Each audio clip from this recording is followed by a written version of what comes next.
संत ज्ञानेश्वर पालखी सोहळा 5 दिवसांवर इंद्रायणी नदी अद्यापही प्रदूषणाच्या विळख्यात। इंद्रायणी नदीवर रसायन मिश्रित फेस आहे, तर वारकऱ्यांच्या आरोग्याचा प्रश्न मात्र यावेळी ऐरणीवर आलेला आहे। अवघ्या 5 दिवसांवर संत ज्ञानेश्वर महाराजांचा पालखी प्रस्थान सोहळा आलेला आहे, तरीही इंद्रायणी नदी अजूनही प्रदूषणाच्या विळख्यातच आहे। तर इंद्रायणी नदी प्रदूषणात कोणत्याही प्रकारची सुधारणा होत दिसत नाहीये।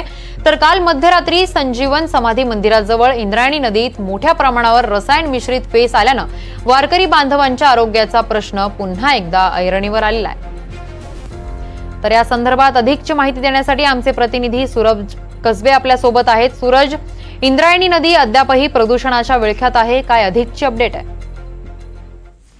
29 जून रोजी संत ज्ञानेश्वर महाराजांचा पालखी प्रस्थान सोहळा दिल्लीमध्ये आहे आणि या पालखी प्रस्थान सोहळ्यासाठी महाराष्ट्रातील कानाकोपऱ्यातून लाखो वारकरी बांधव आता आळंदी नगरीमध्ये यायला दाखल झालाय।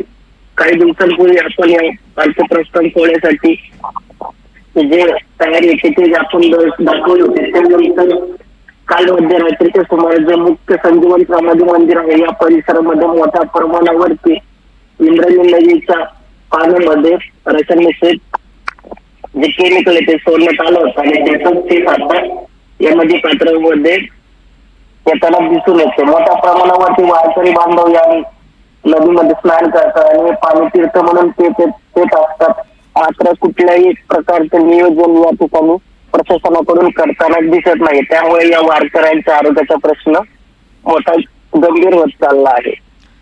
अगदीच सूरज, धन्यवाद तुम्ही दिलेल्या सविस्तर माहितीसाठी।